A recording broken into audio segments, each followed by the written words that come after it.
Hi everyone, welcome to Azad Revenge Stories channel.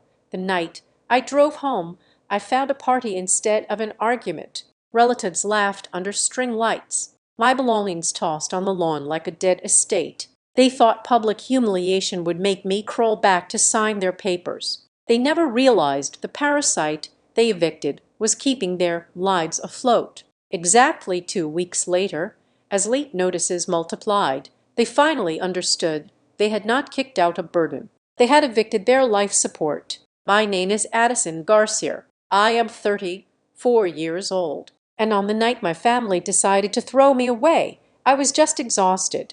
I was driving back to our family home in Arbor Creek, Arizona, after finishing a grueling 10-hour late shift at North Basin Compliance Group. The drive was quiet. My mind was rehearsing the usual defensive maneuvers I needed just to walk through the front door. I fully expected to find Victor waiting up, nursing a light beer, ready to deliver his standard midnight lecture about how I was not living a mature enough life. I was bracing for the heavy sighs, the pointed remarks about my living under his roof, the subtle implications that my existence was a charity case he was growing weary of funding. I turned onto our street and immediately noticed the glow. It was not the porch light. It was the blinding festive glare of patio string lights strung across the front gutters. Music thumped from a portable speaker. As my headlights swept across the yard, the reality of the scene came into sharp, agonizing focus. My life was on the lawn. It was not just tossed out in garbage bags. It was displayed. Suitcases were split open, their contents spilling into the dewy grass. Clear plastic storage bins were overturned. My books, the ones I had collected since college, were piled haphazardly, their covers bending awkwardly under the weight. My winter coats were draped over the prickly hedges like discarded rags. Worst of all were the file boxes from my old metal filing cabinet. They had been violently dumped, sending a cascade of manila folders, receipts, and personal documents fluttering across the yard. I killed the engine. The silence in the car was deafening compared to the noise outside. I stepped out, my work shoes crunching on the gravel driveway, and looked up at the front porch. Hanging between the pillars, painted in thick, crude black lettering on an old bed sheet, was a handmade banner. It read, "Finally free of the parasite." Underneath the banner, standing on the porch with a red plastic cup in her hand, was my Aunt Dana Hurst. She threw her head back and laughed at something the neighbor said, raising her cup in a mock toast. She looked like she was at a summer block party celebrating a holiday. The holiday apparently was my public execution near the edge of the driveway. My father, Victor Garcia, stood proudly by his beloved gas grill. He was holding court with two of his bowling buddies. I could hear his booming voice over the music. He was calling it his taking back the house night. He puffed out his chest, reveling in the attention, playing the role of the long-suffering patriarch who had finally put his foot down. I looked for my mother. Lorraine Garcia was standing by the cooler on the lower step. She did not have a drink. She was not cheering, but she was not doing a single thing to stop it. Her face was set in a tight, practiced expression of mild discomfort, a look she perfected over decades to pretend she was a victim of Victor's tempers rather than his enabler. She caught my eye for a fraction of a second, then immediately looked down at the concrete, washing her hands of the cruelty playing out in front of her. Then I saw my younger sister, Noel Garcia. She was leaning against the porch railing, completely silent. But her silence was the most lethal part of the scene.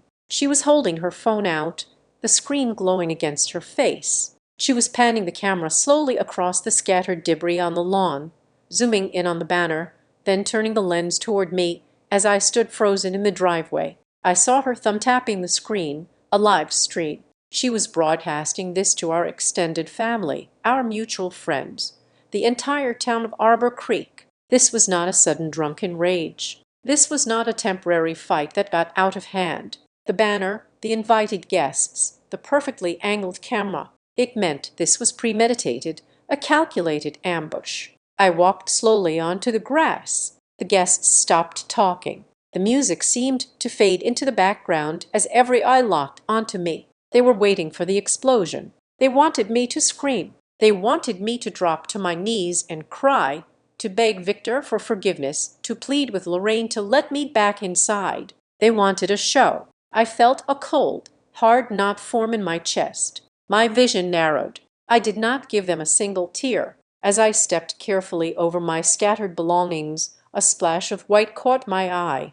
Half buried under a pile of my sweaters was a thick manila envelope I recognized immediately. It had been ripped open. I knelt down and pulled it free. The papers inside were partially sliding out. I recognized the bold blue letterhead immediately. Sunline Exterior Services, Victor's contracting company. Peeking out from beneath the corporate logo were the undeniable headers of commercial loan applications and personal credit guarantor authorization forms. The signature lines were blank, waiting for a name. My name. Suddenly, the entire circus made sense. The pieces locked together in my mind with a sickening click. I did not yell. I did not confront Victor. I reached into my pocket and pulled out my phone. I ignored Noel's glowing screen. I opened my camera app and turned the flash on. I walked methodically across the yard. Click. A bright flash illuminated the overturned bins. Click. The banner hanging on the porch.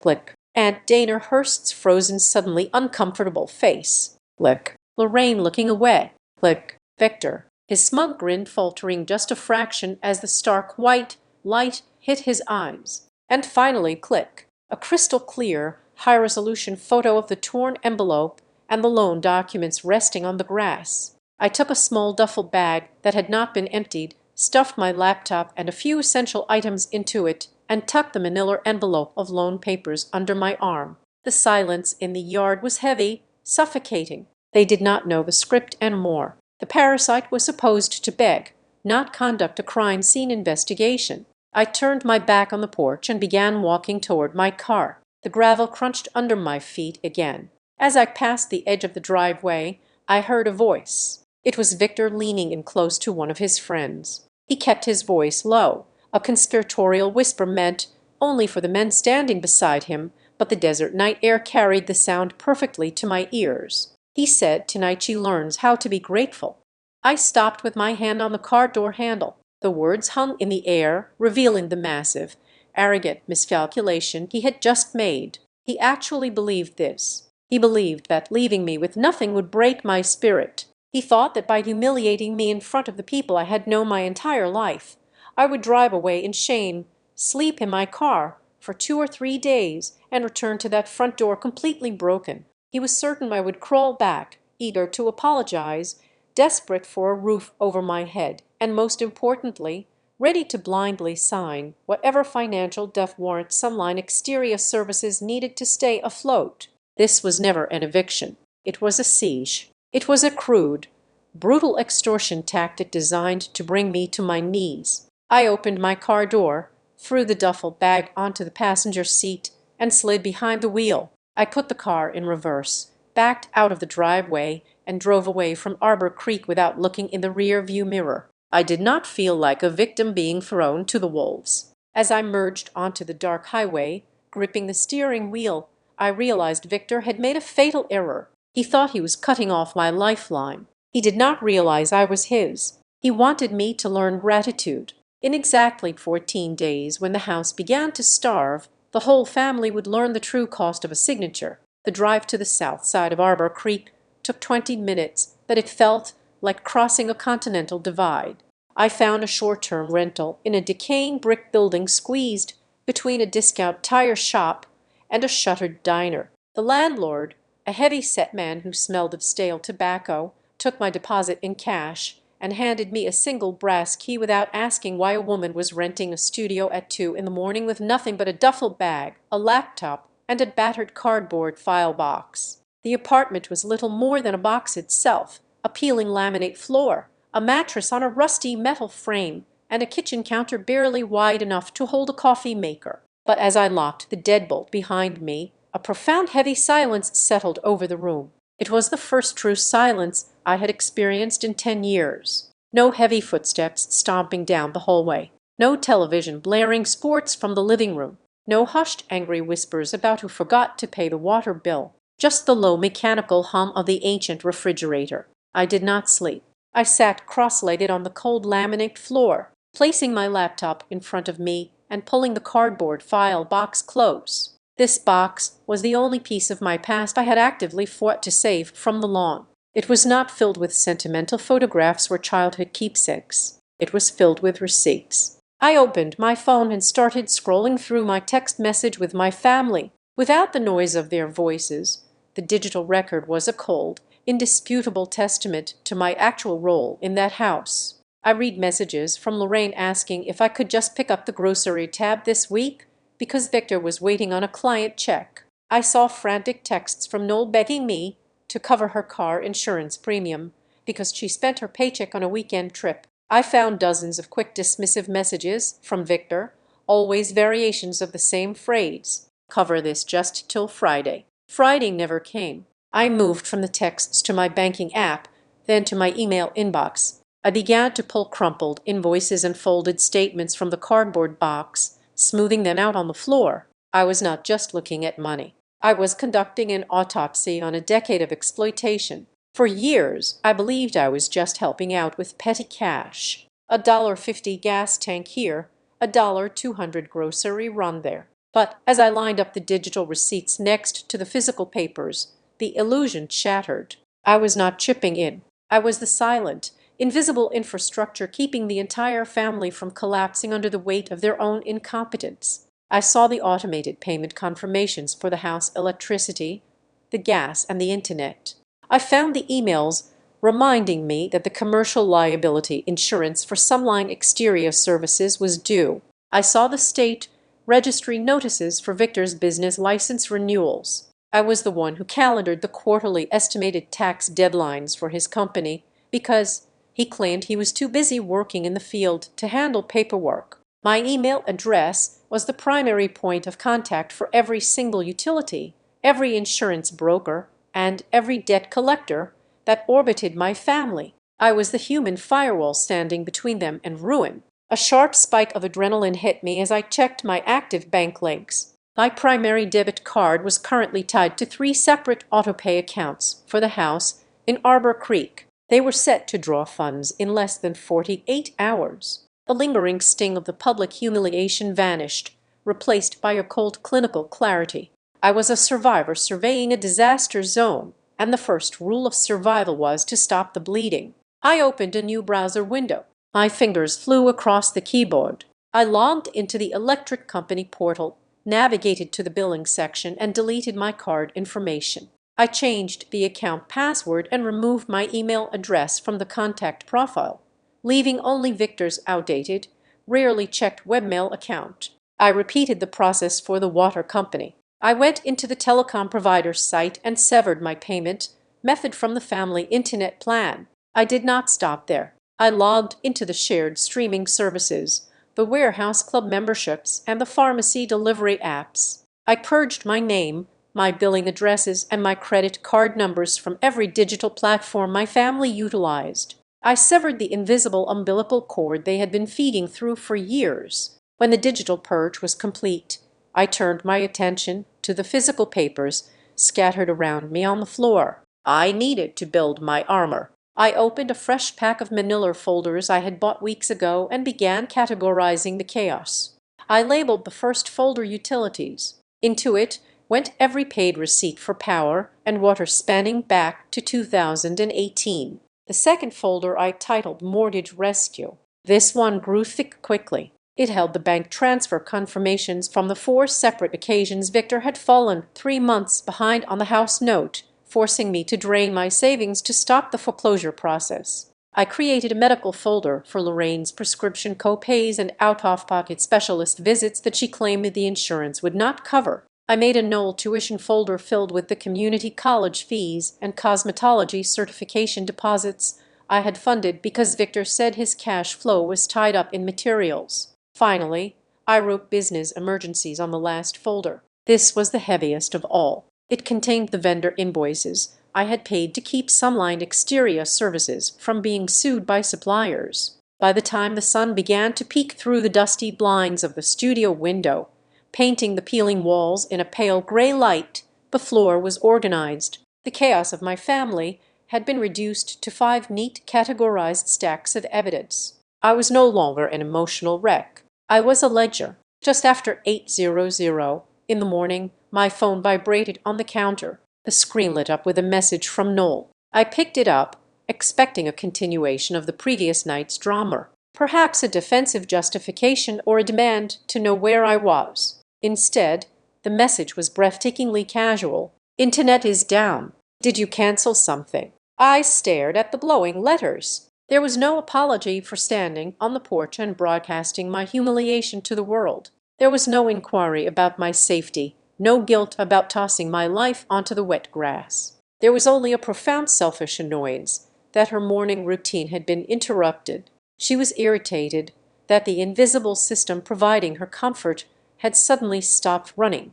In that exact moment, staring at my sister's text, the cruelest truth of the entire ordeal crystallized in my mind. They never intended to kick me out. They did not want to lose me. The luggage on the lawn, the cruel banner, the laughing relatives, it was all a theatrical production designed to shatter my boundaries. They believed that if they shamed me deeply enough, if they made me feel small and isolated and worthless, I would eventually creep back into the house with my head down. They wanted me to be so grateful just to be allowed back inside that I would stop complaining, stop asking for repayment, and quietly sign the commercial loan guarantees Victor needed to save his sinking business. They wanted to strip away my dignity so I would be easier to control. They did not want to banish the parasite. They just wanted the parasite to stop resisting its host. I locked my phone screen without typing a reply.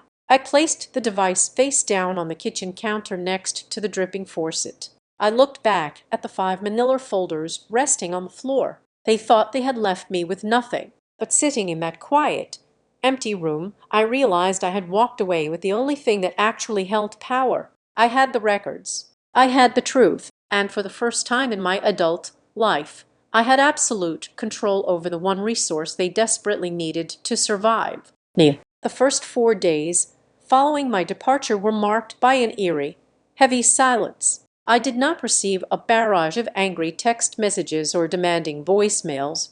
Right away, the sheer arrogance of the Garcia household dictated that they wait for my inevitable surrender. They truly believed I was sleeping in the backseat of my sedan, rationing fast food, just waiting for the sting of pride to wear off before I crawled back. But Arbor Creek is a small, tightly knit ecosystem where secrets have a very short shelf life. Gossip travels much faster than the dry desert wind, and soon enough, the fragments of their unraveling reality began to reach me. I gathered the pieces of the puzzle not from direct confrontation, but from the whispers of neighbors, the confused inquiries of old acquaintances, and one highly revealing mistake by a local vendor. The picture of their rapid collapse came into focus with the speed and precision of falling dominoes. The broadband internet connection was the first casualty, exactly as Noel had unwittingly confirmed. But a dark router was merely a minor inconvenience compared to what followed. The city water department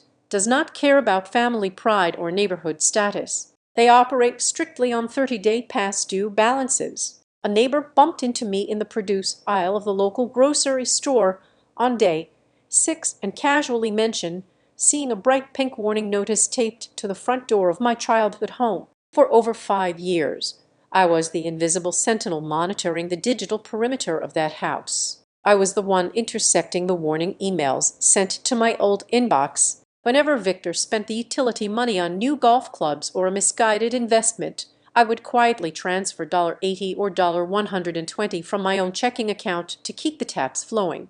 I hid the delinquency from him so he would not throw a tantrum about the cost of living without me there to silently bridge the gap. Those final warning emails vanished into an unmonitored void. That physical pink notice on the front door was the first public declaration of their gross negligence. Then came the vendor call on day 8, the incident that exposed the bleeding edge of Victor's business crisis. My burner phone rang while I was making coffee. It was a supplier for Sunline Exterior Services who had not bothered to update their primary contact sheet. The frantic, apologetic voice on the other end gave me the hardest piece of evidence yet. Sunline operated on a razor-thin margin of trust, a delicate balance I had meticulously maintained from the shadows. A mandatory premium for his worker compensation insurance policy had officially lapsed. It was a vital payment I routinely processed on the 15th of every month. Victor had undoubtedly ignored the mailed warning notices, operating under the blind assumption that my invisible hand would handle the paperwork just as it always had.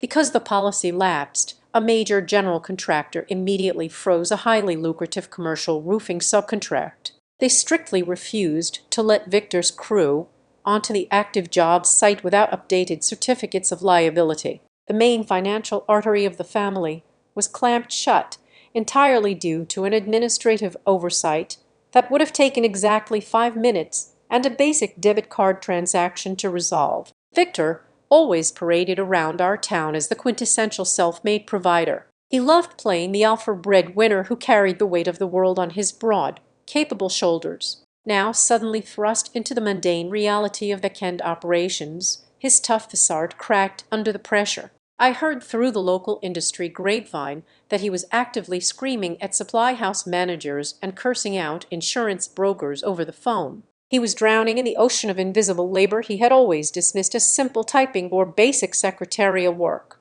He could not locate his own state tax identification numbers. He did not know his commercial account passwords. The mighty patriarch of the Garcia family was being completely defeated by basic administrative competence. The dominoes fell inward, crushing the softer targets, too. On the 10th day of my absence, the absolute final deadline for Noel to pay the registration fee for her state cosmetology licensing exam came and went. The fee was exactly $250. The tragic part of this failure was not that the family suddenly lacked $250 in cash. The core issue was a complete lack of executive function. For her entire existence, Noel had operated on the comfortable assumption that a responsible adult would sweep her path clear of any logistical obstacles. I was the one who tracked her academic calendar. I set the reminder alerts on my own phone. I was the one who physically typed the credit card numbers into the state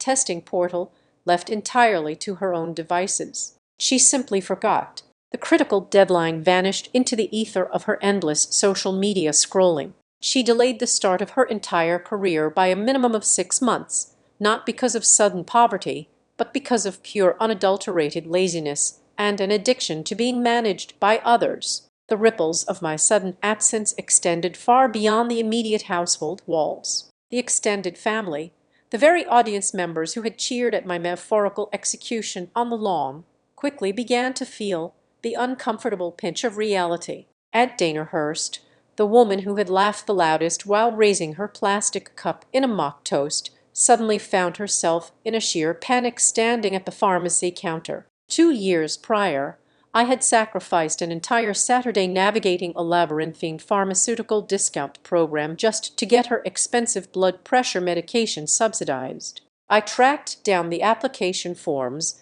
provided the necessary tax documentation, and set up the annual renewal matrix in my own planner. Now, the narrow renewal window had opened, and the local pharmacy was demanding the full uninsured price of $400 for a 30-day supply. Word reached me from a mutual friend that Aunt Dana was calling Lorraine incessantly, sobbing uncontrollably about the massive cost, demanding to know how to log into the online medical portal. Lorraine predictably had absolutely no idea how the system worked. The comfortable free ride I had quietly provided to the extended family had spectacularly derailed. The cruelest irony of the entire situation was the rapid evaporation of their social safety net. On the night of the eviction party, the front lawn was packed with loud uncles, gossiping cousins, and drinking buddies, all eager to participate in Victor's grand display of dominance. But as the second week came to a close and genuine financial panic set in,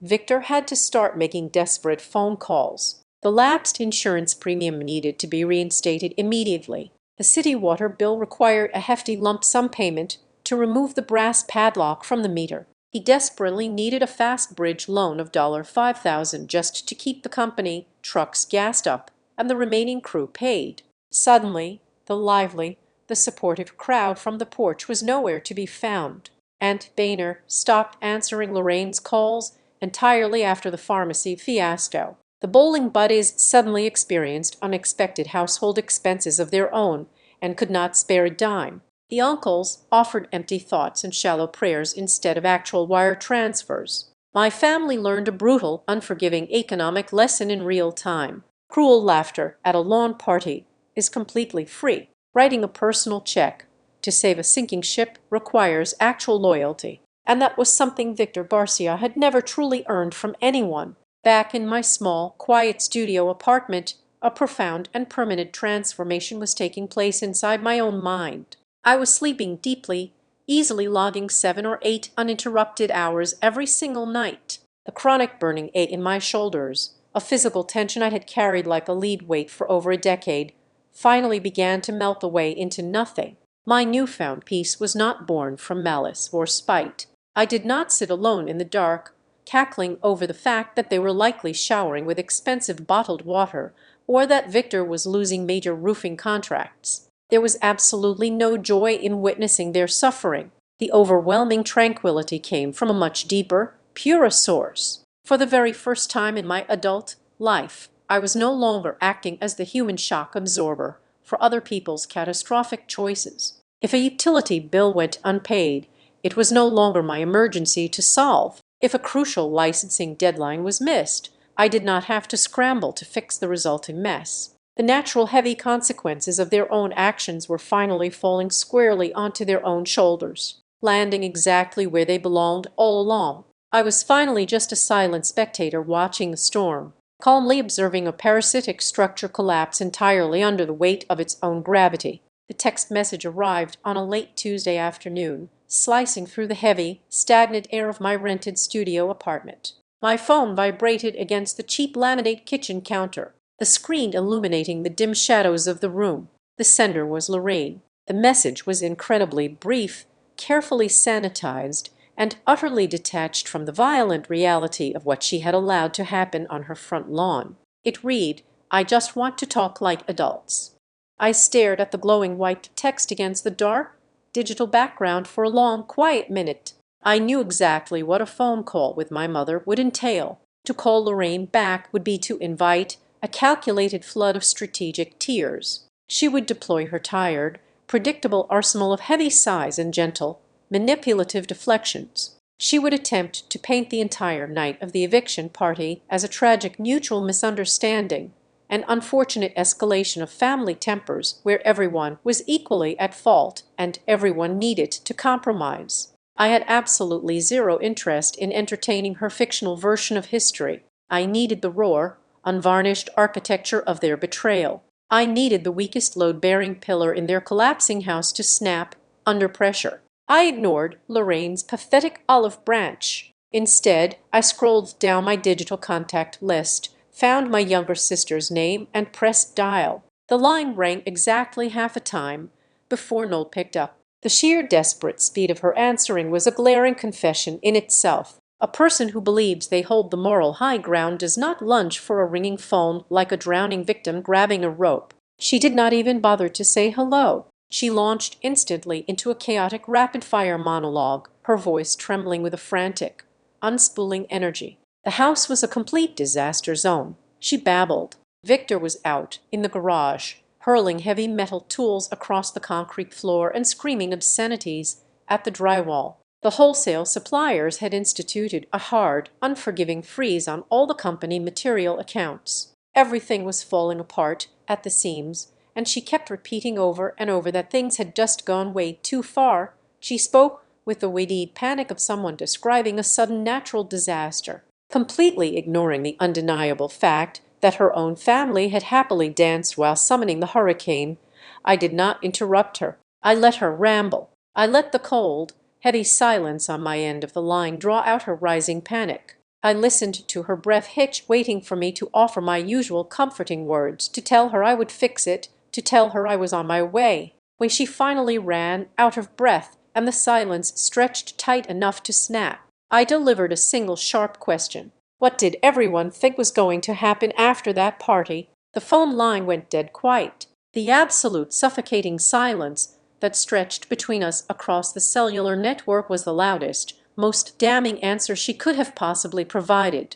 I could hear the faint, ragged sound of her shallow breathing over the tiny speaker. It was the distinct sound of a carefully rehearsed script spontaneously combusting in her throat. She had expected me to yell. She had prepared for me to cry, to demand a groveling apology, to act like the wounded, emotional victim they needed me to be. She was entirely unprepared for a clinical ice-cold interrogation. I kept my voice perfectly flat, entirely devoid of any sisterly warmth or lingering anger. I made the moment cut deeper. I told her I saw the torn envelope resting in the wet grass. I told her I recognized the blue commercial letterhead. I told her I saw the blank guarantor authorization forms waiting for a signature. I demanded the rest of the ugly truth. The fragile dam inside Noel finally broke. She started sobbing, the ugly, wet tears of a coward who had finally been cornered, with no escape route. The reality of their elaborate plot spilled out into the open in frantic,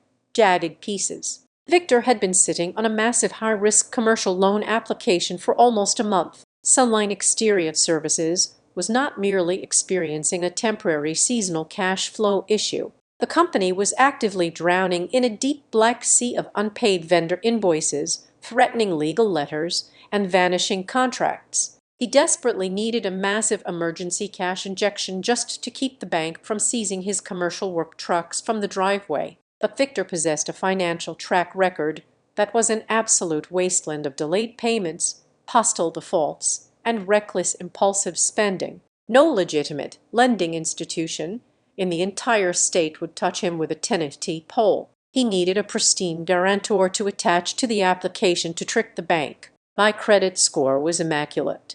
I was the only viable financial host left in his orbit for him to drain. Through her tears, she confessed that when I had quietly and firmly refused his casual, manipulative request to co-sign the dangerous paperwork a few weeks prior, Victor had flown into a silent, simmering rage. He could not accept that he had lost total control over his primary asset. So, he maliciously twisted my refusal to absorb his crippling debt into a toxic manufactured narrative. He branded me a parasite to justify his own catastrophic business failures to his bowling buddies, his neighbors, and his extended relatives. The extravagant lawn spectacle was never designed to expel me from the property. It was a highly calculated, brutal psychological weapon. It was a public tribunal designed to strip me of my pride, to make me feel so utterly worthless, isolated, and ashamed that I would lose the sheer will to fight back. They wanted to break my spirit in front of the entire town so I would surrender my financial future to them. Then Noel made her final fatal error. In her desperate, flailing attempt to garner sympathy and minimize her own complicity, she let the final ugly truth slip past her lips entirely unfiltered. "We just thought you would drive off mad," she wept, her voice cracking under the weight of her own foolishness. "We figured you would sleep on a friend's couch for a couple of days, calm down, realize you had nowhere else to go, and then come back to settle things." To settle things! Those 3 words echoed off the cheap, peeling paint of my apartment walls. The sheer, breathtaking audacity of their master plan washed over me like a wave of freezing water. They genuinely expected me to throw a brief childish tantrum, endure a short period of highly uncomfortable exile, and then return to their front porch completely defeated. To settle things meant to open my checkbook. To settle things meant to blindly sign my name on the dotted line of their financial death warrant. They believed my desperate need for a family, no matter how toxic and abusive, was vastly stronger than my basic human instinct for self-preservation. The last lingering shadow of guilt I held regarding my silent departure instantly vaporized, replaced by a structure of pure steel. I did not raise my voice. I spoke to my younger sister with the cold, immovable detachment of a judge reading a final, unappealable verdict to a convicted criminal. "Listen to me very carefully," I said, carefully enunciating every single syllable so there could be absolutely no room for misinterpretation. "I have no money for you. I will never provide my signature for Victor. I am not coming back to that house. I will never handle another piece of paperwork, answer another vendor call, or fix another mistake for your family as long as I live. Do not call this number again."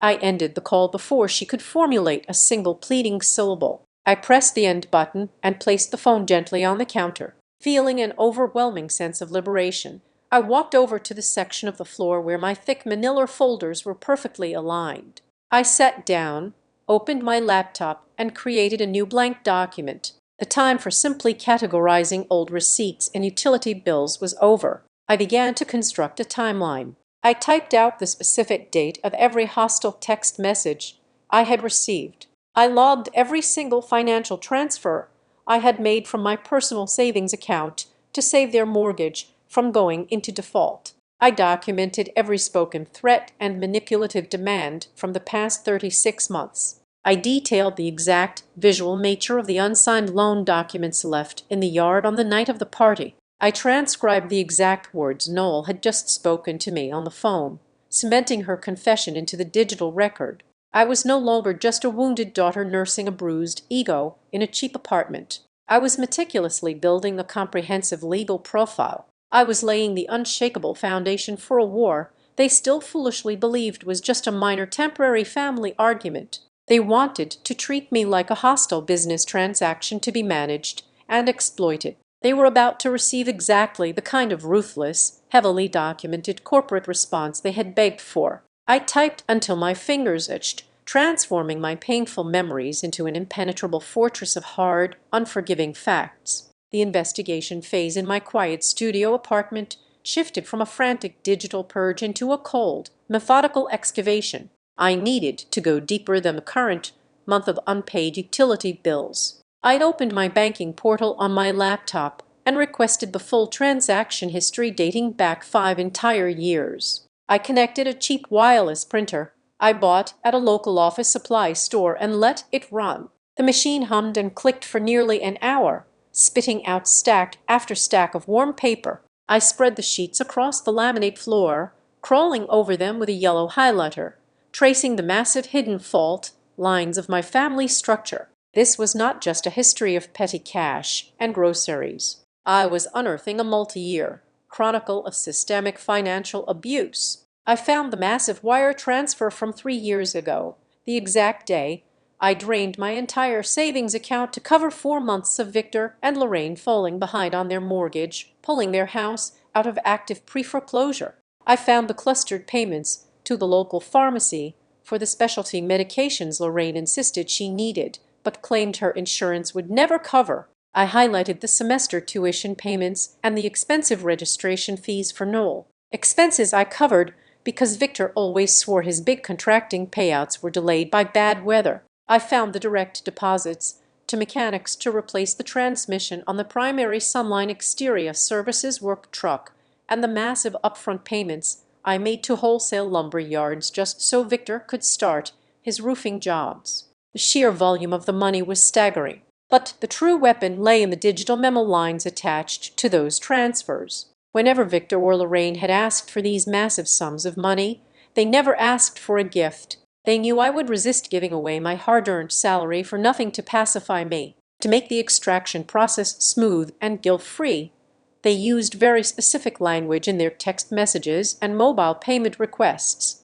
I cross-referenced my banking statements with my archived text messages and found the exact phrases they typed with their own hands. Loan till next Friday, temporary help for the house. We'll pay you back after closing. They had unknowingly constructed a perfect legally binding paper trail. They had explicitly defined these transactions as personal loans, complete with promises of repayment. They had locked themselves into a financial obligation they never actually intended to honor. As I continued to dig through my old email archives, searching for any lingering vendor accounts I might have missed, I stumbled across a thread from 2 years ago. It was a forwarded message from a regional building materials distributor. I scrolled down to the original text Victor had sent to the warehouse manager. My eyes locked onto a single sentence that made the breath catch in my throat. Victor had written, "Please send all the compliance forms, billing statements, and insurance requests to my temporary operations manager, Addison."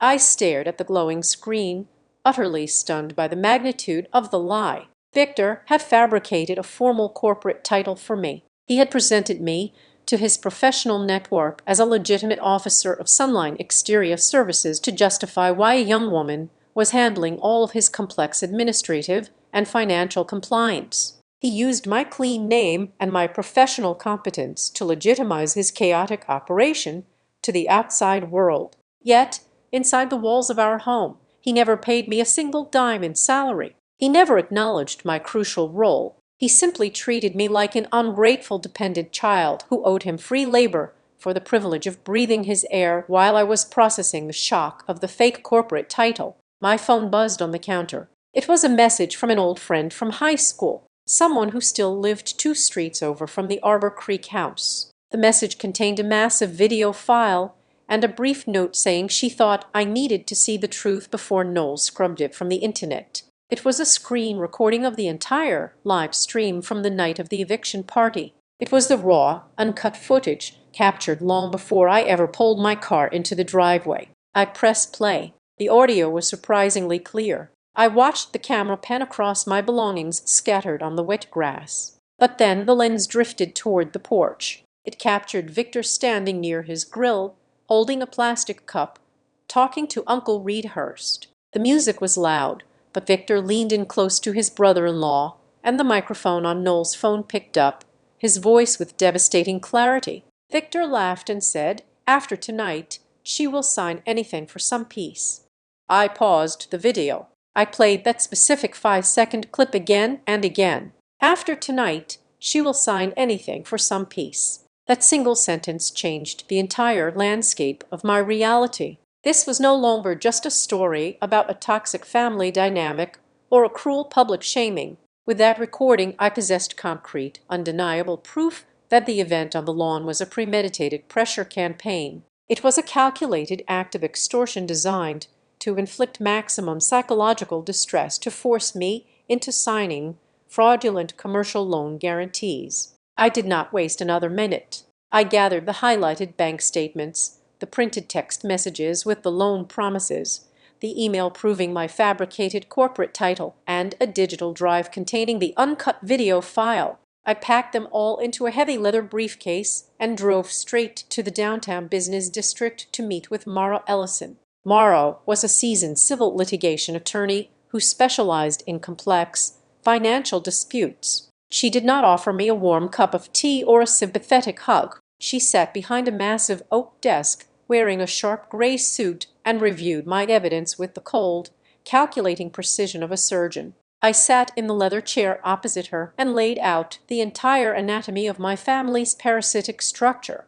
I showed her the exact dollar amounts of the unpaid loans. I showed her the email where Victor committed corporate misrepresentation. And finally, I played the video clip of his extortion strategy out loud in the quiet office. When the clip ended, Mara folded her hands on the desk. She looked at me with a steady, uncompromising gaze. She did not promise me miracles or cinematic justice. She told me bluntly that the legal system could not punish my parents for being cruel or manipulative. The courts do not care about broken hearts. However, she confirmed something infinitely more valuable. She told me I had built a fortress of hard, indisputable evidence. We had a remarkably strong basis to draft a formal legal demand letter for the immediate repayment of the documented personal loans. The text messages and banking memos were clear admissions of debt. More importantly, she explained that we needed to aggressively terminate the implied authority Victor had been exploiting. We needed to send certified declarations to every vendor, supplier, and financial institution attached to Sunline Exterior Services, stating clearly that I was not the operations manager. I was not an authorized guarantor, and my name was permanently severed from his enterprise. I authorized her to begin drafting the documents immediately. I paid her retainer fee with a sharp, profound sense of satisfaction. When I walked out of the heavy glass doors of the law firm and stepped back into the bright afternoon sunlight, everything felt fundamentally different. The heavy, suffocating fog of familial obligation had completely evaporated. I was no longer the frightened, humiliated daughter crying over suitcases on a dark lawn. I had transformed into the most dangerous element in their entire fragile ecosystem. I was the only person involved in this story who held the paper trail, the dates, the financial records, and the recorded confessions. I was the keeper of the ledger, and my memory was no longer clouded by their relentless manipulation and guilt.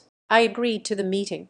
I chose a bustling independent coffee shop located in the busy commercial district, miles away from the quiet, gossiping streets of Arbor Creek. The location was a strategic necessity. A crowded room filled with college students typing on laptops and professionals holding loud business meetings provided a natural barrier against screaming matches. Before giving Lorraine the address, I sent one final, highly specific text message outlining the unbreakable rules of our engagement. I stated clearly that if anyone at the table told a single lie, attempted to shift the blame, or even hinted at the concept of familial duty regarding money, I would immediately stand up and walk out the door. I arrived exactly on time. Lorraine and Noel were already seated at a small round wooden table tucked into the back corner near the hissing espresso machines. I pulled out the metal chair across from them and sat down. I did not offer a greeting. I did not go to the counter to order a drink.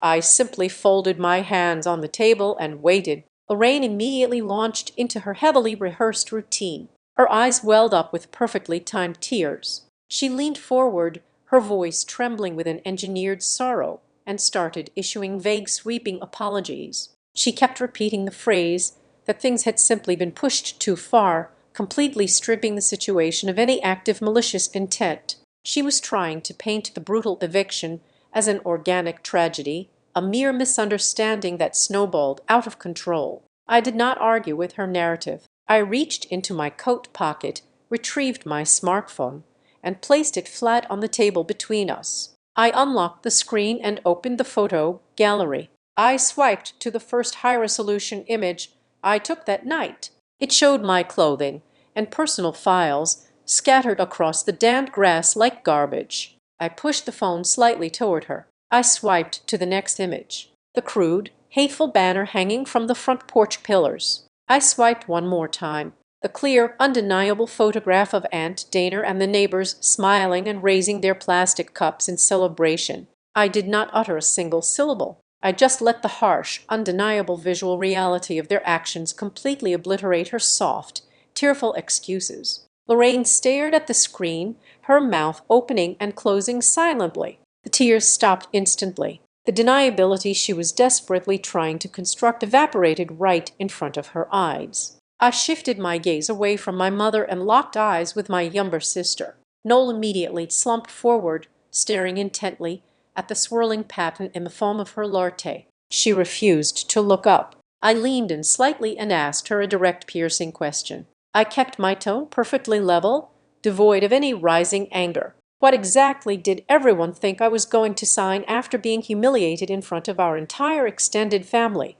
Noel physically flinched at the question. She sank deeper into her chair, her shoulders practically touching her ears. She remained completely silent, unable to formulate a lie and too cowardly to state the truth in front of Lorraine. A heavy, suffocating silence hanging over our small table was a comprehensive answer in itself. 10 minutes later, the heavy glass door at the front of the cafe swung open. Victor marched inside. He was purposefully late, executing the transparent dominance play designed to make us wait for his arrival. He wore his heavy work boots and a stained canvas jacket, aggressively projecting the image of a tireless provider. He did not offer a polite greeting. He did not ask how I was doing or where I was living. He pulled out the fourth chair, the metal legs scraping loudly against the tile, and dropped into it. He bypassed any emotional pleasantries and immediately plunged into his financial agenda. He spoke with a rapid, pressured intensity.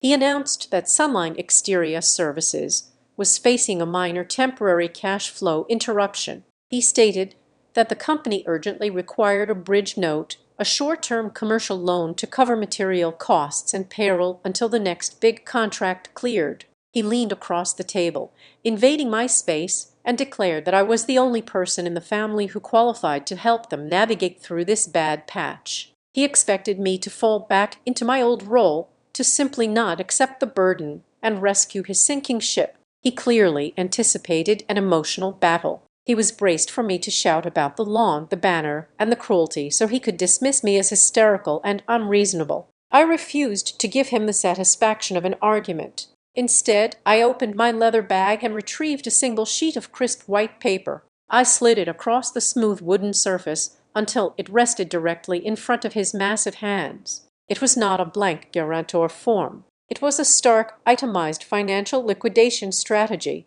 I instructed him to immediately sell the heavy-duty second work truck that had been sitting idle in the side yard for 8 months. I told him to empty and cancel the expensive climate-controlled storage unit he rented solely to hoard outdated tools and broken recreational equipment. I demanded he cut all vanity spending, including the premium cable packages and the country club social tier membership. Finally, I told him he needed to schedule a direct meeting with his commercial lender to negotiate his own debt restructuring rather than demanding his daughter absorb the catastrophic fallout of his profound incompetence. Victor stared at the paper as if it were coated in poison. His face rapidly flushed, turning a dark, dangerous shade of crimson. The veins in his thick neck bulged against his collar. He slammed his open palm against the table, causing the ceramic coffee cups to rattle violently against their saucers. A few patrons at nearby tables turned their heads to look at the commotion.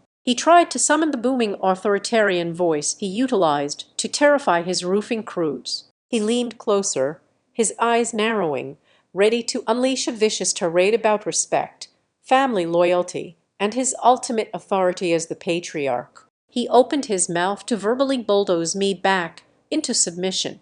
I did not let him speak a single word. I picked up my phone from the table. I opened the media folder, maximized the volume slider, and pressed play. The raw, unfiltered audio from the live stream cut sharply through the ambient noise of the crowded coffee shop. Victor's own voice, captured flawlessly on the night of the eviction party, played loud and clear. After tonight she will sign anything for some peace. The shift in the atmosphere was instantaneous, absolute, and utterly devastating. The aggressive, domineering energy Victor had brought into the room shattered into a million irreparable pieces. Lorraine went completely pale, the blood draining from her face so fast she looked physically ill. She pressed her hand over her mouth, her eyes wide with pure shock. Noel buried her face in her arms on the table and began to genuinely sob, realizing the sheer undeniable magnitude of the trap they were caught in. Victor froze completely. His mouth remained slightly open, but the angry raw died silently in his throat.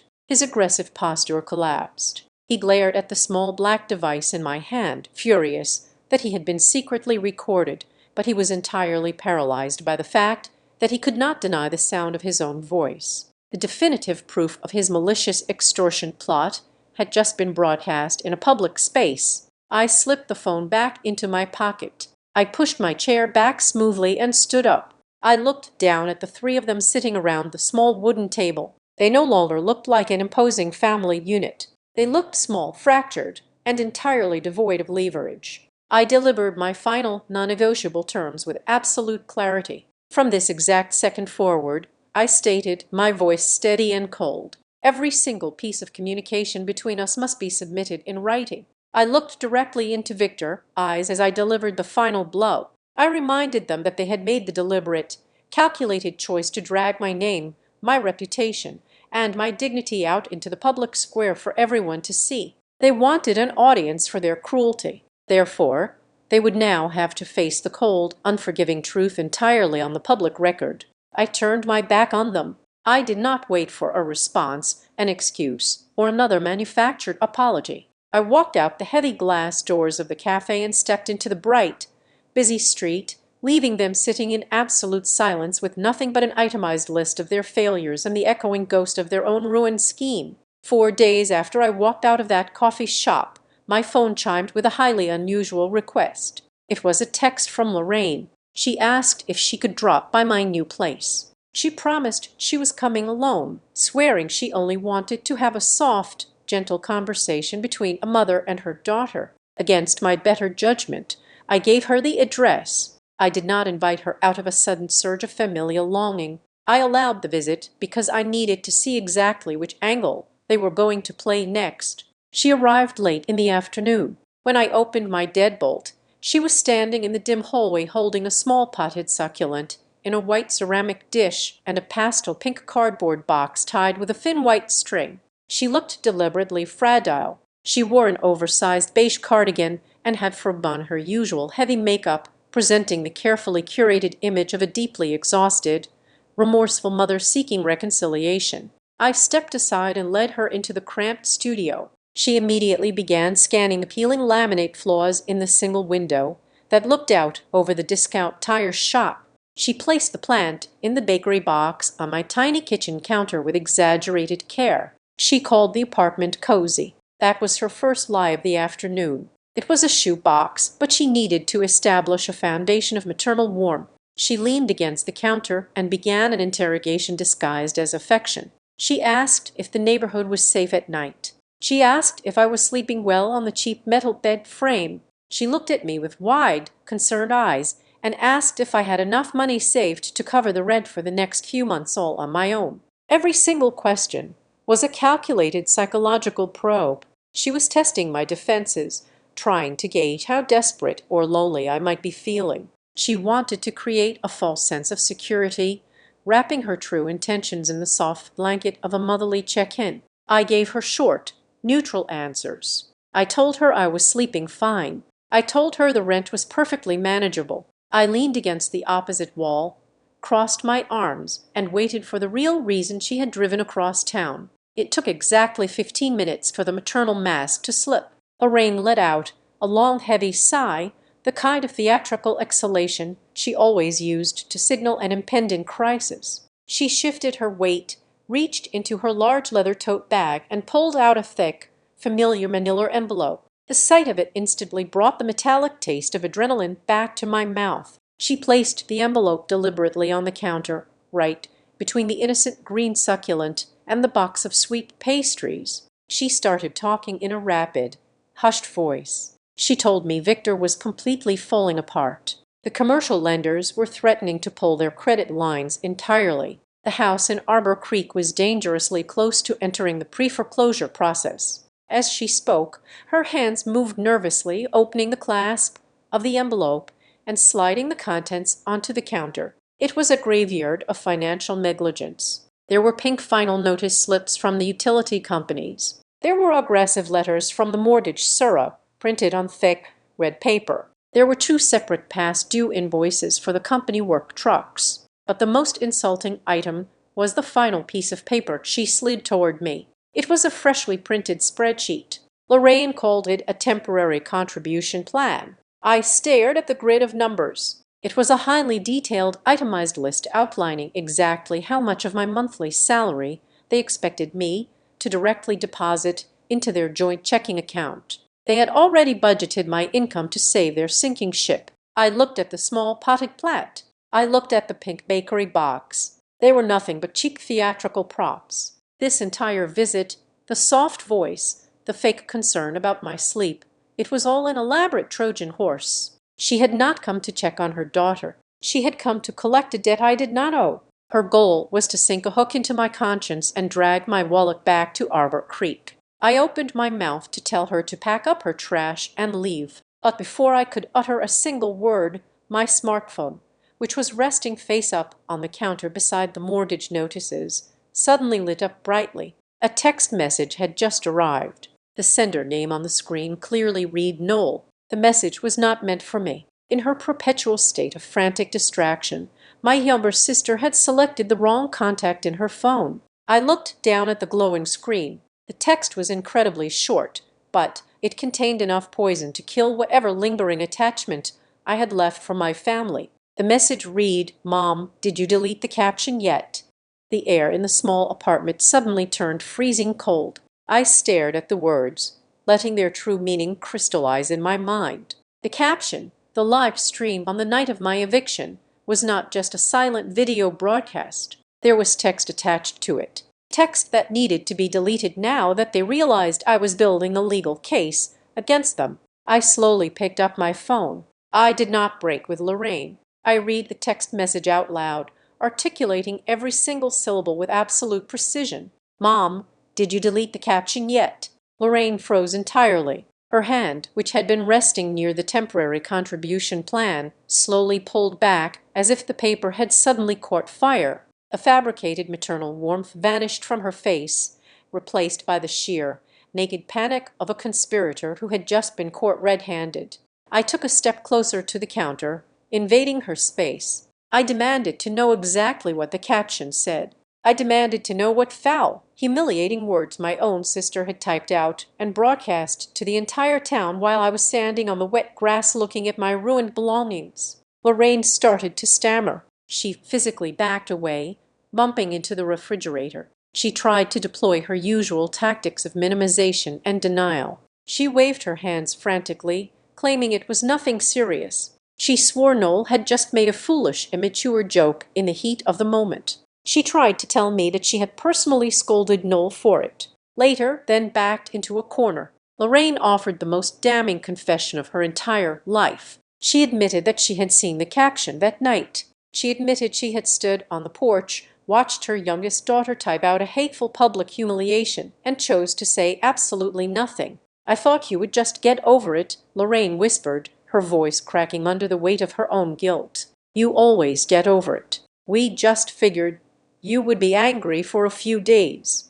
Forgive us and come back to help fix the house." That single pathetic sentence severed the very last invisible cord connecting me to my family. For weeks, I had allowed myself to harbor a tiny, naive sliver of hope that Noel was simply a weak, easily manipulated bystander. I wanted to believe she was just a frightened kid caught in the gravitational pull of Victor's rage. But the mistaken text message destroyed that illusion forever. Noel was not a victim of circumstance. She was an active, willing participant in my psychological abuse. She had eagerly grabbed a weapon and joined the firing squad. And Lorraine, the woman who brought me pastries and called my apartment cozy, had stood by and supervised the execution. I did not yell. I did not shed a single tear. The searing anger inside me condensed into something hard, cold, and diamond sharp. I reached out and gathered the pink final notices, the mortgage threats, and the incredibly insulting temporary contribution plan.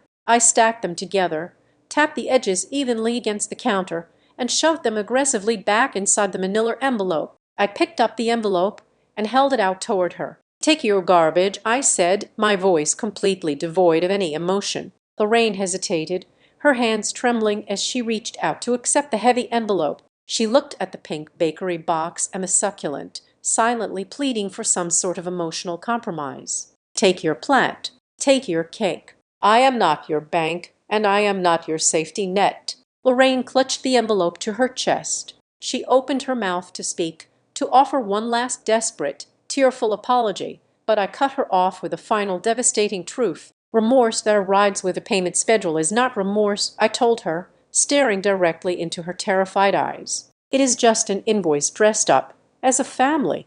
Lorraine physically flinched as the words struck her. She had absolutely nothing left to say. Her entire manipulative architecture had been dismantled and laid bare. She awkwardly grabbed her oversized purse, picked up the plant in the bakery box, and hurried out the door without looking back. I stood in the quiet studio, listening to her footsteps echoed down the dim hallway, entirely free. On a crisp Tuesday morning, exactly 48 hours after my mother fled my small apartment, I walked into the main branch of the downtown post office. I approached the counter carrying a thick stack of heavy white envelopes. They were weighted down by years of documented financial exploitation and undeniable proof. My attorney, Mara Ellison, had been explicitly clear about our next strategic maneuver. We were no longer going to engage in exhausting circular emotional warfare. We were going to wage a campaign of absolute administrative precision. The clerk behind the counter stamped each envelope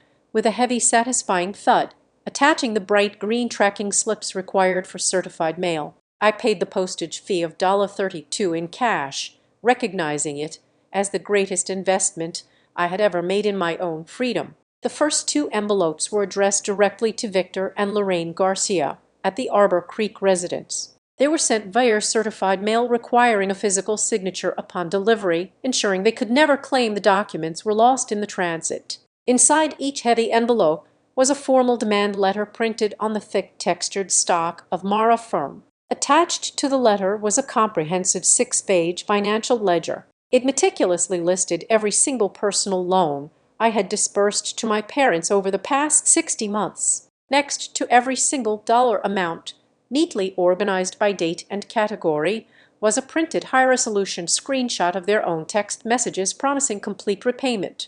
There was absolutely no room for creative misinterpretation. It was a cold, hard, legally binding invoice for their continued survival. The remainder of the envelopes were directed outward, aimed squarely at the structural load-bearing pillars of Sunlight Exterior Services. I sent formal notarized declarations to the regional wholesale lumber yards, the commercial liability insurance brokers, the heavy equipment rental agencies, and the digital payment processing gateways. The language contained within these documents was surgically precise and completely devoid of emotion. I stated unequivocally that I was not the operations manager of the company. I legally affirmed that I had never been an authorized financial officer or a designated guarantor. I formally and permanently severed my name, my personal contact information, and my pristine credit profile from Victor and his chaotic contracting business. This coordinated administrative strike was not an act of malicious sabotage.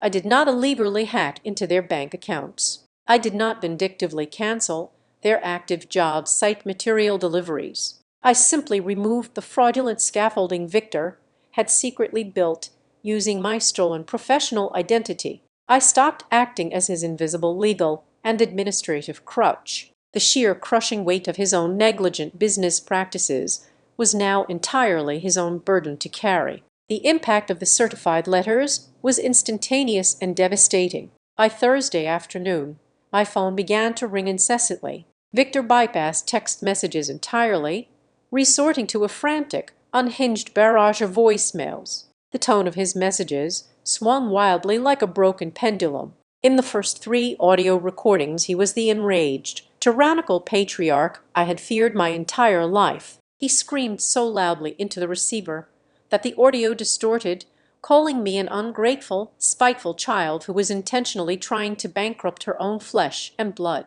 He demanded I immediately call the vendors and retract the legal notices. But by Friday morning, as the administrative holds actually began to lock his commercial accounts, his aggressive tone drastically shifted. The familiar arrogance completely evaporated. He started begging. The background noise of his later voicemails was filled with the echoing sounds of an empty warehouse and the panicked breathing of a trapped man. He pleaded with me to just make one quick phone call to his primary insurance broker to unfreeze a massive commercial roofing contract. The general contractor had officially suspended his crew pending an updated corporate officer verification, and Victor had absolutely no idea how to navigate the compliance portal. He was trapped in a bureaucratic nightmare of his own making, entirely paralyzed without my invisible labor. Lorraine took a different, deeply predictable approach. She left a single, tearful 4-minute voicemail. She utilized her softest, most wounded voice, a tone she had perfected over 3 decades.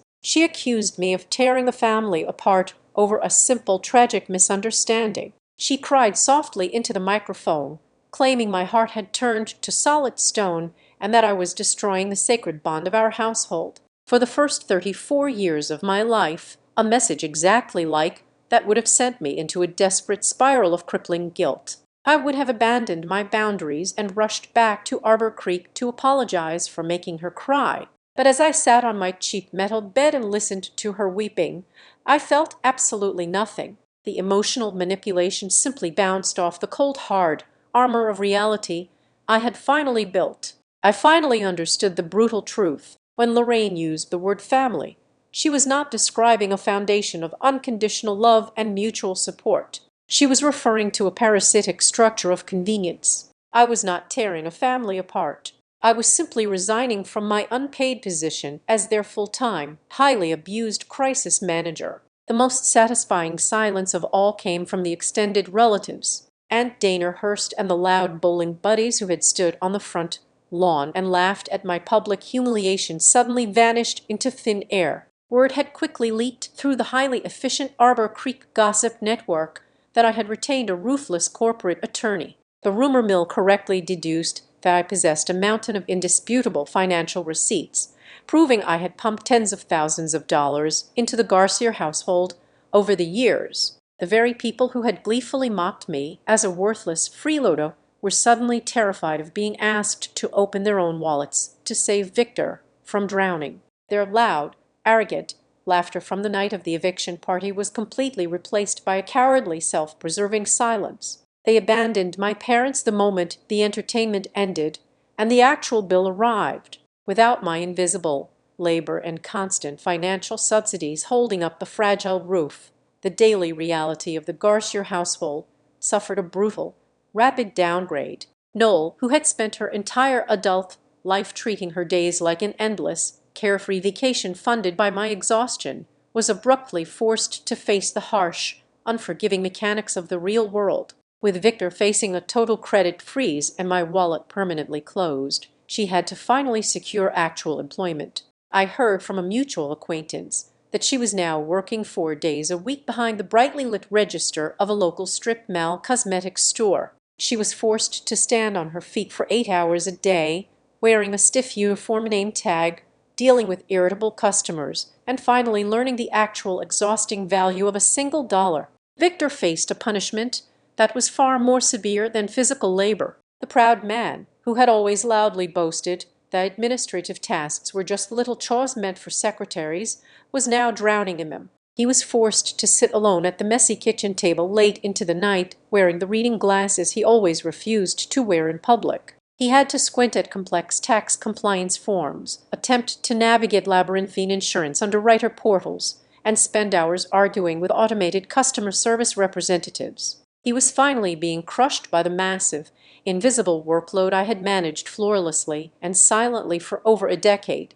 I never posted a single word about the situation on any social media platform. I did not engage in a loud, messy public unmasking to defend my reputation against their initial lies. The absolute truth did not require a dramatic internet audience to be effective. The deafening permanent void I left behind, combined with the crushing, undeniable weight of legally binding paperwork, was more than enough. My family had explicitly demanded a cruel public spectacle on their front lawn, but their true lasting punishment was delivered quietly, efficiently, and mercilessly through the United States Postal Service. They were finally choking on the bitter, unfiltered taste of their own daily consequences, and I did not have to lift a single finger to watch them fall. The transition from frantic begging to outright hostility took exactly 3 days. Once Victor realized my attorney was not bluffing and the administrative walls were permanently closed around his company, his panic mutated into a desperate,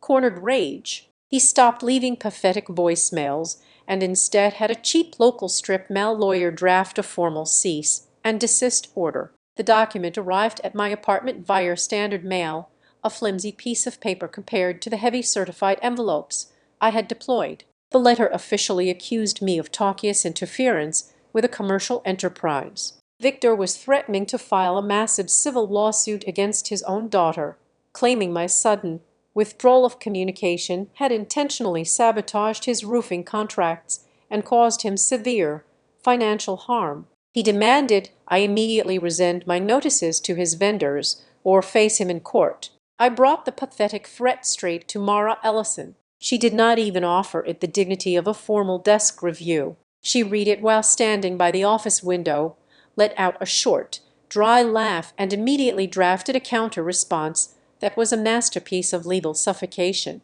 Mara fired back a razor-sharp document clarifying the absolute boundary between business interference and basic self-preservation. She stated in clear, unyielding terms that I had simply revoked the unauthorized use of my personal identity and private credit profile. Any catastrophic disruption to Sunline exterior services was entirely the result of Victor building his entire corporate infrastructure on the uncompensated, undisclosed labor of his child. You cannot sue a hostage for finally cutting their own ropes. Furthermore, Mara explicitly highlighted the digital transaction memos and the saved text messages because those specific bank transfers were explicitly labeled as loans with concrete promises of repayment attached to every single time I rescued their mortgage. Victor could no longer hide behind the vague defense of a family gift. The indisputable paper trail forced him out of the realm of cheap moral outrage and dragged him kicking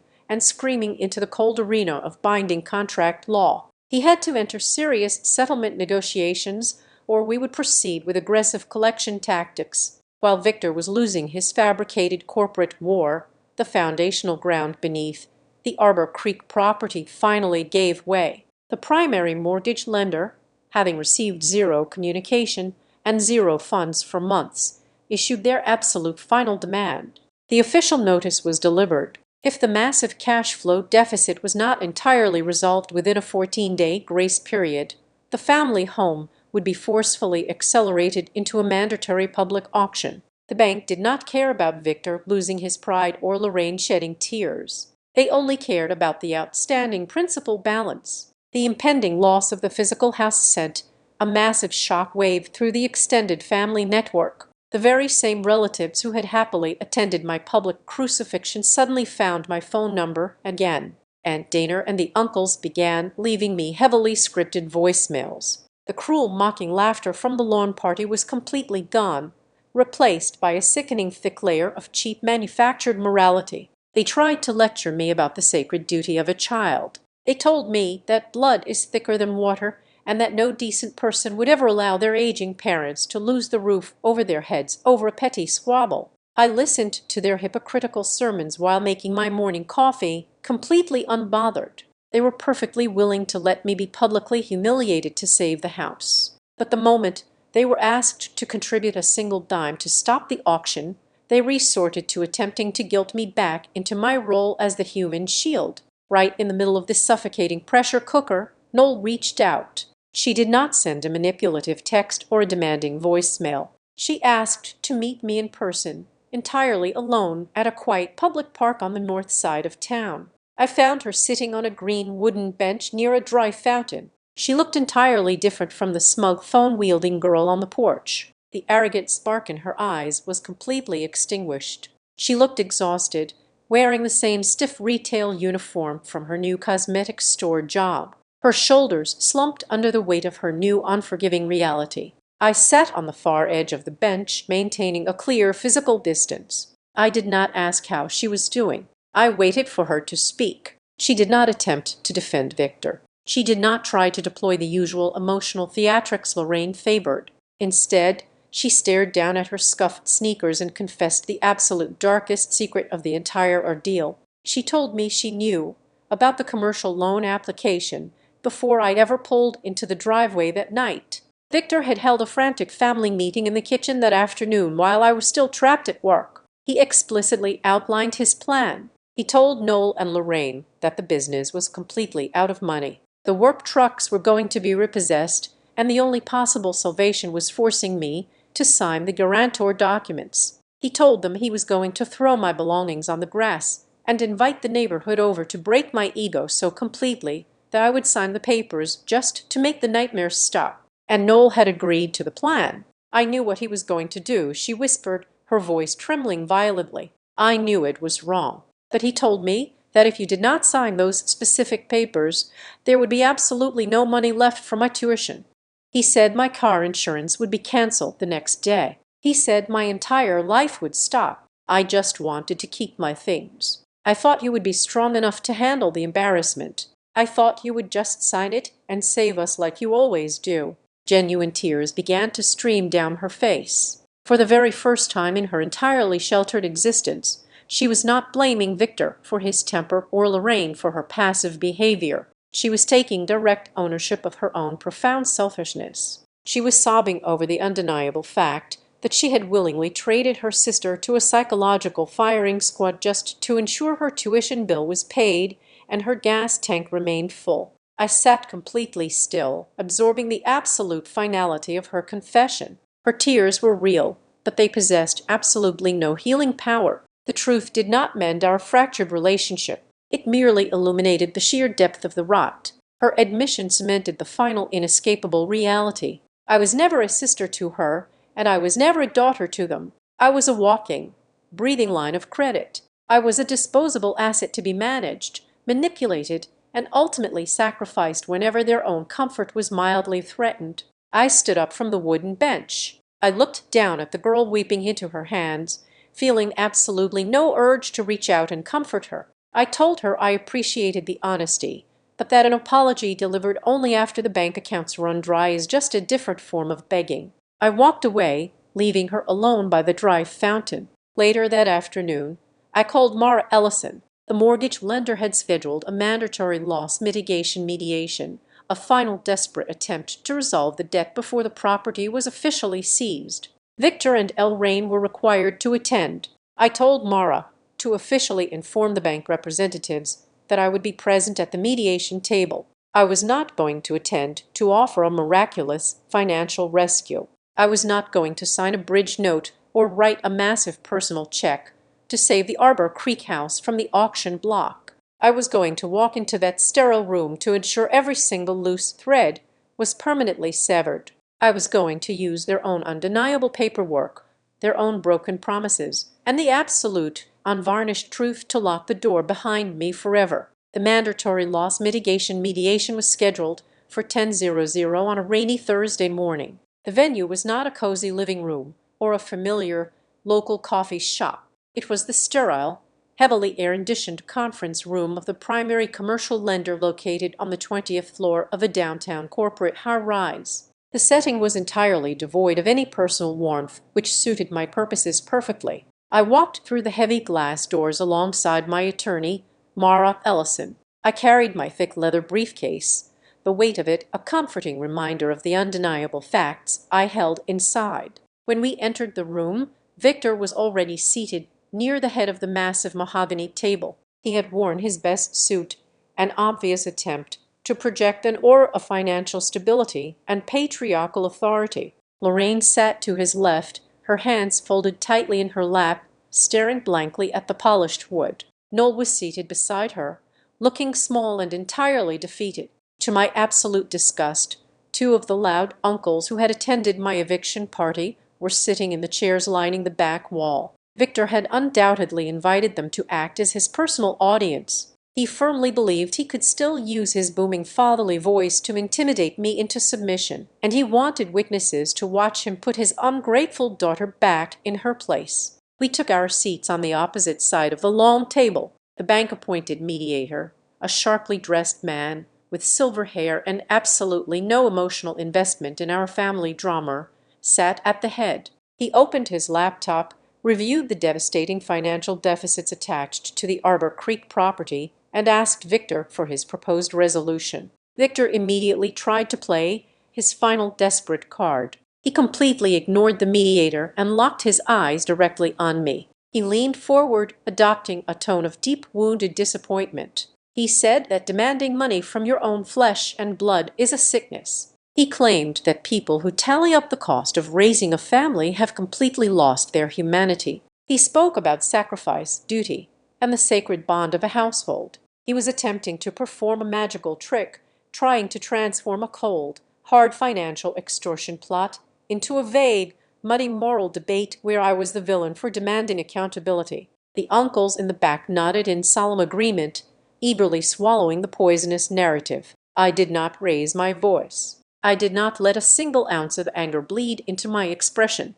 I simply opened the brass clasps of my briefcase. I pulled out the first thick manila folder and placed it squarely in the center of the mahogany table. I stated with absolute clarity that I was not seeking to turn a profit on my childhood. I placed the second folder down. I explained that I was not demanding compensation for being a daughter. I placed the third folder down. I looked directly into Victor's eyes and told him I was exclusively demanding the full restitution of the personal funds I was manipulated into spending to save his failing company, to rescue his defaulted mortgage, and to artificially inflate his public image over the past 5 years. The mediator flipped through the meticulously organized stacks of printed text messages, bank transfer confirmations, and direct emails. He saw the exact phrases Victor and Lorraine had used. Temporary loan. Well, pay you back. Cover this just for now. The undeniable paper trail completely neutralized Victor Hollow moral grandstanding.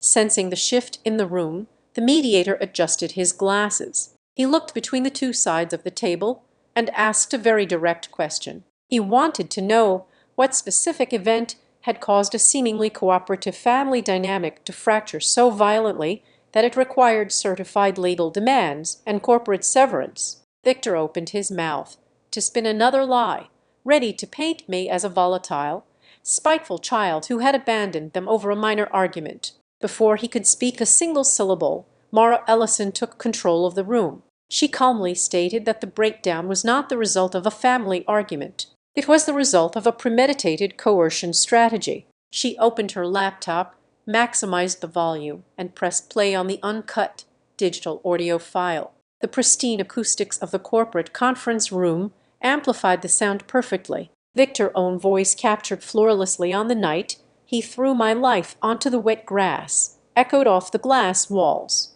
After tonight, she will sign anything for some peace. The atmosphere in the room violently shifted. The heavy, suffocating silence that followed the recording was absolute. The two uncles sitting in the back row, who had spent the entire morning glaring at me, suddenly stared at the floor, the cheap moral high ground they thought they were standing on completely collapsed. They finally understood that the lawn party they had so happily attended was never a mere disciplinary measure. It was a failed, malicious plot to legally bind me to a sinking ship against my will. They were not witnessing a family dispute. They were sitting in a room with a man who had tried to extort his own child.